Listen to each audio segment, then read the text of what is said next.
Chapter number 14 સંભાવના। હવે હમણાં આઈપીએલની સિઝન ચાલે છે, તો જ્યારે મેચ શરૂ થાય એનાથી પહેલાં સિક્કો ઉછાળવામાં આવે છે અને કઈ ટીમ બેટિંગ લેશે અને કઈ ટીમ ફિલ્ડિંગ કરશે સિક્કો ઉછાળે છે એના ઉપરથી નક્કી થાય છે। તમે બી ગલીમાં ક્રિકેટ રમતા હશો ત્યારે બી સિક્કો લઈ જતા હશો અને હેડ અને ટેલની મદદથી કોણ ફિલ્ડિંગ કરશે અને કોણ બેટિંગ કરશે એ નક્કી કરો છો। હવે આ જે 10 રૂપિયાનો સિક્કો છે, તો આ જે છે એ શું છે? હેડ છે। શું છે? આ હેડ છે અને પાછળ વાળું છે એ શું છે? ટેલ છે। એટલે જ્યારે કોઈ પણ ઘટના ઉદ્ભવે તેની સંભાવના દર્શાવવા માટે એ સંભાવના દર્શાવવામાં આવે છે। કોઈ પણ ઘટના ઉદ્ભવે, તમે કોઈ ગેમ રમતા હો તો એમાં તમે જીતશો કે હારશો એ સંભાવના દર્શાવે છે। પછી કેટલા જણ છો? તમે એક લૂડોની ગેમ રમો છો, એમાં કેટલા જણ રમો છો? 4 જણ રમો છો, તો ટોટલ કેટલા જણ છો? 4 જણ, અને તમે જીતો એની સંભાવના કેટલી આવે? તો તમે તો એક જ છો, એટલે 1/4। એટલે સંભાવના જે નાની સંખ્યા હોય હંમેશા ક્યાં આવે? ઉપર આવે, અને તમે ટોટલ જેટલા જણ છો એ ક્યાં આવે છે? નીચે છેદમાં આવે છે। આજે આપણે હવે સંભાવના વિશે જોઈએ। તો સંભાવના પ્રોબેબિલિટી ઇંગ્લિશમાં P of E, ઘટના E ઉદ્ભવે તે માટેના પ્રયત્નોની સંખ્યા એની છેદમાં કુલ પ્રયત્નોની સંખ્યા। તમે કીધું કે કોઈ રમત રમતા હો, ગેમ રમતા હો, એમાં તમે 4 જણ હોય અથવા તો 5 જણ હોય, 5 જણ હોય એમાંથી તમે જીતશો એની સંભાવના કેટલી હોય? તો ટોટલ કેટલા જણ છો તમે? 5 જણ, તો છેદમાં શું આવે? ટોટલ પ્રયત્નોની સંખ્યા 5 અને તમે જીતશો એની સંભાવના 1, એટલે 1/5।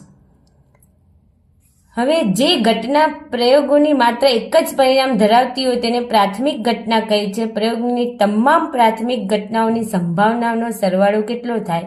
1 થાય છે। હંમેશા જે ઘટના આપેલી હોય એ બધાની સંભાવનાની જે ઘટના હોય એનો સરવાળો કેટલો થાય? 1 છે। અને જે અશક્ય ઘટના છે તેની સંભાવના શું હોય? 0 હોય। અશક્ય ઘટના એટલે કેવી? કે સૂરજ પશ્ચિમમાં ઉગે, એ જે કેવી છે? અશક્ય ઘટના છે કે સૂરજ ક્યારે પશ્ચિમમાં ઉગે નહીં, એની સંભાવના કેટલી થાય? 0 થાય। હવે કોઈ પણ ઘટના A માટે P of A અને P of A ડેશ બરાબર 1 થાય, એટલે ઘટના ઉદ્ભવે અને બીજી જે એના બીજું પરિણામ હોય એ બંનેનો સરવાળો કેટલો થાય? હંમેશા 1 થાય છે। P of A ડેશ બરાબર A minus P of A, એવી રીતે P of A બરાબર A minus P of A। હવે જે ઘટના E છે એ સંભાવના હંમેશા શું હોય? કાં તો 0, ઘટના E ની સંભાવના કાં તો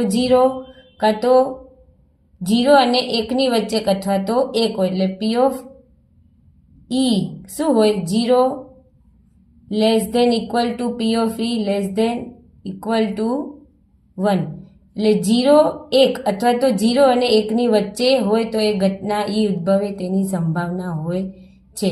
હવે આપણે જોઈએ સ્વાધ્યાય 14.1। 14.1માં ખાલી જગ્યા છે। પહેલો પ્રશ્ન, ઘટના E સંભાવના વત્તા ઘટના E ડેશ નહીં ની સંભાવના કેટલી થાય? હંમેશા 1 થાય। આપણે કીધું કે ઘટના ઉદ્ભવે અને ઘટના ના ઉદ્ભવે એની સંભાવનાની જે સરવાળો છે એ કેટલો આવે છે? 1 આવે છે। બીજી ખાલી જગ્યા છે, ઉદ્ભવી ન શકે તેવી ઘટનાની સંભાવના ખાલી જગ્યા છે, તો ઉદ્ભવી ના શકે ઉપર જ કીધું જે અશક્ય ઘટના છે એની સંભાવના કેવી હોય?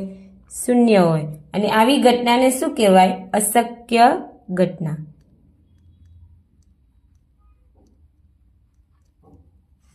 એવી રીતે ત્રીજી છે, ચોક્કસપણે ઉદ્ભવતી ઘટનાની સંભાવના। ચોક્કસપણે જે ઘટના ઉદ્ભવે છે તેની સંભાવના કેટલી હોય? 1 હોય, અને એને કેવી ઘટના કહેવામાં આવે છે? તો ચોક્કસ ઘટના।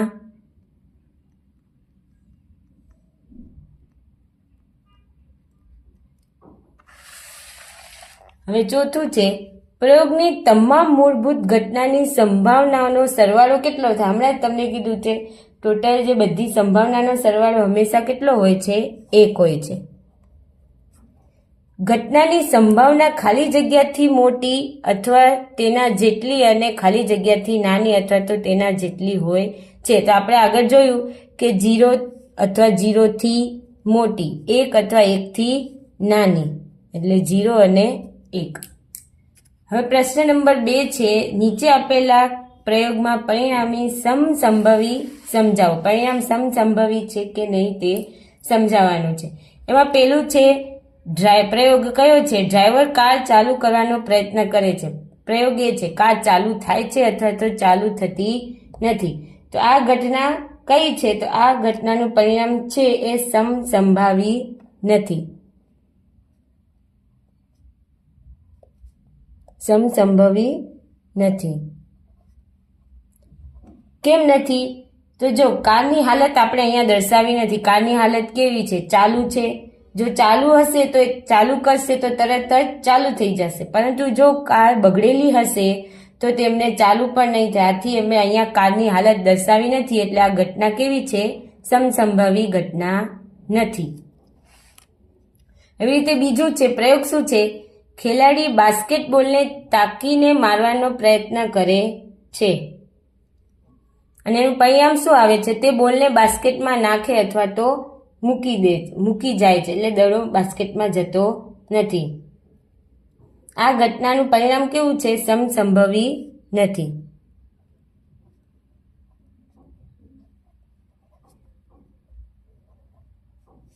કેમ નથી?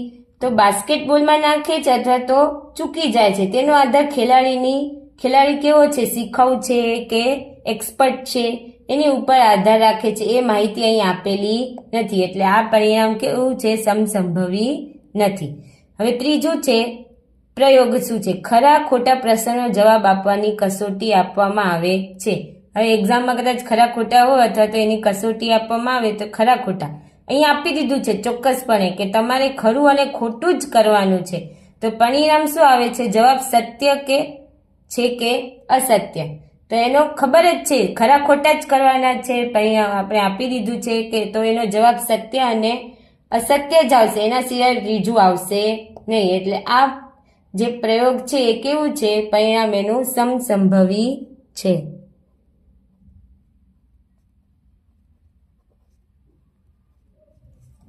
એવી રીતે ચોથું છે પ્રયોગ, બાળક જન્મ્યું છે. બાળક જન્મ્યું છે તો એનું પરિણામ કાં તો બાબો કાં તો બેબી, એટલે કાં તો છોકરો અથવા તો કાં તો છોકરી. તો એ ખબર જ છે બાળક જન્મશે કાં તો છોકરો અથવા તો છોકરી હશે, એટલે આ ઘટનાની સંભાવના કેવી છે? સમસંભવી છે. હવે ત્રીજું છે, શા માટે ફૂટબોલની રમતની શરૂઆત પહેલા કઈ ટુકડીને બોલ મળવો જોઈએ તે નક્કી કરવા સિક્કો ઉછાળવો નિષ્પક્ષ ક્રિયા છે એવું વિચારાય છે. તો આપણે ખબર છે ફૂટબોલ હોય, ક્રિકેટ હોય, ગમે તે રમત હોય એની જ્યારે શરૂ થાય ત્યારે એનાથી પહેલા સિક્કો ઉછાળવામાં આવે છે અને નક્કી કરવામાં આવે છે કે કયા ટીમને શરૂઆતથી એમના હાથમાં બોલ મળશે કે નહીં મળે. તો પહેલેથી નક્કી નથી હોતું, એટલે આ સંભાવનાની મદદથી આ જે પ્રક્રિયા છે એ નક્કી કરવામાં આવે છે છાપ અને કાંટો દ્વારા, એટલે કે હેડ અને ટેલ દ્વારા. એટલે પહેલેથી કહી શકાતું નથી. એટલે આ જે ઘટના છે ફૂટબોલની રમતની અથવા તો ક્રિકેટની રમતની એ કેવી છે? નિષ્પક્ષ છે. કોઈનો પક્ષ લીધા વગર જ જે હેડ અને ટેલ હોય એના આધારે તમને બોલ અથવા તો ફિલ્ડિંગ અથવા તો બેટિંગ આપવામાં આવે છે. હવે ચોથું છે, નીચેનામાંથી કયો વિકલ્પ ઘટનાની સંભાવના ન હોઈ શકે? હવે આપણે જોયું આગળ કે ઘટના છે 0 અને 1 વચ્ચે આવવી જોઈએ. હવે 2/3 છે એ બી કોની વચ્ચે આવશે? 0 અને 1 વચ્ચે આવશે. હવે માઇનસ છે, તો આ માઇનસ છે, આપણે માઇનસ હોવી જોઈએ નહીં. આપણે આગળ કીધું ઘટના 0 અથવા 1 વચ્ચે આવી જોઈએ, તો આ જે બી વિકલ્પ છે એ સાચો છે. કેમ કે બી વિકલ્પ છે એ માઇનસમાં છે, એટલે આ વિકલ્પ સંભાવના ના હોઈ શકે. હવે પાંચમું છે, જો P of E બરાબર 0.05 હોય તો E નહીંની સંભાવના શું છે? હવે આપણે આગળ જોયું તો કે P of E plus P of E dash બરાબર ટોટલ સંભાવના કેટલી થાય? 1 થાય. હવે અહીંયા આપણે પી ઓફ ઈ નું આપી દીધેલું છે તો આપણે અહીંયા લખીશું પી ઓફ ઈ કેટલું છે 0.05 plus P of E dash બરાબર 1. પી ઓફ ઈ ડેશ શોધવાનું, ઈ નહીંની સંભાવના શોધવાની છે 1. આ પ્લસમાં છે, આ બાજુ આવશે તો માઇનસમાં. હવે આપણે માઇનસ કરીશું તો પી ઓફ ઈ પી ડેશ ઈ કેટલો મળશે 0.95.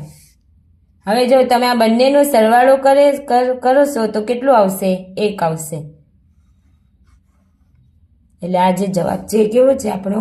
સાચો છે. હવે એવી જ રીતે એક થેલામાં લીંબુના સ્વાદની મીઠાઈઓ છે. માલિની થેલામાં જોયા વગર એક મીઠાઈ બહાર કાઢે છે. કયા સ્વાદની મીઠાઈઓ છે? બધી જે ફ્લેવર આવે અલગ અલગ એમાં લીંબુના સ્વાદની મીઠાઈઓ છે. હવે જે માલિની છે એ જોયા વગર થેલામાંથી એક મીઠાઈ બહાર કાઢે છે. તો અમે કીધું છે નારંગીના સ્વાદની મીઠાઈ હોય એની સંભાવના શોધવાની છે. તો પી ઓફ એ બરાબર ટોટલ ઘટના આપણે ખબર નથી એન, પણ નારંગીના સ્વાદની તો મીઠાઈ હોય જ નહીં. કેમ? આપણે અહીંયા કીધું છે કે મીઠાઈ છે કઈ છે? લીંબુના સ્વાદની છે. એટલે ઘટના ઈ ઉદ્ભવે 0 આવશે. એટલે એનો જવાબ શું આવશે? 0. એટલે પી ઓફ એ બરાબર શું આવ્યું? 0. હવે કીધું છે લીંબુના સ્વાદની મીઠાઈ હોય તેની સંભાવના કેટલી? હવે લીંબુના સ્વાદની આપણે કીધું પ્રશ્નમાં કે એ થેલામાં લીંબુના સ્વાદની જ બધી મીઠાઈઓ છે. તો પી ઓફ બી બરાબર ટોટલ એન છે અને આપણે એન, એટલે એની સંભાવના કેટલી આવશે? 1.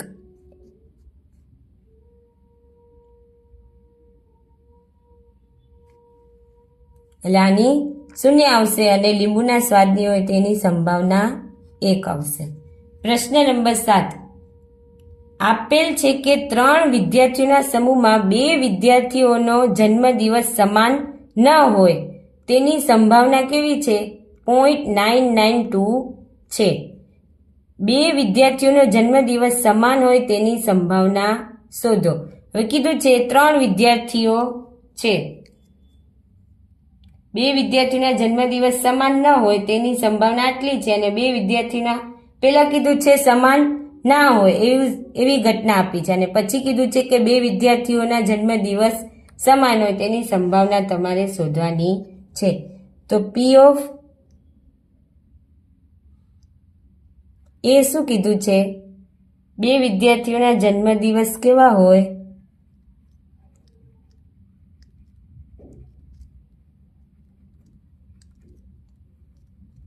એટલે એક જ તારીખ હોય, એમ જન્મદિવસ સમાન છે. અને પી ઓફ એ ડેશ શું કીધું છે? 2 વિદ્યાર્થીઓના જન્મદિવસ સમાન ના હોય, એક જ દિવસે ના હોય.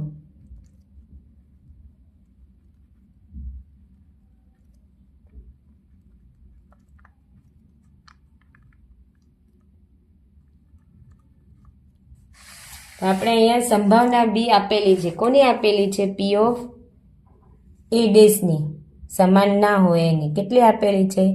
0.992 છે. તો આપણે સૂત્ર ખબર છે પી of A plus P of A dash બરાબર 1. પી ઓફ એ પ્લસ 0.992 બરાબર 1. P of A equal to 1 minus 0.992. બાદબાકી કરશો એટલે જવાબ આવશે 0.008. એટલે P of A શું મળ્યું? 0.008. હવે બંનેનો સરવાળો કરશો તો જવાબ કેટલો આવશે? 1. એટલે તમારો પ્રશ્નનો જવાબ કેવો છે? સાચો છે.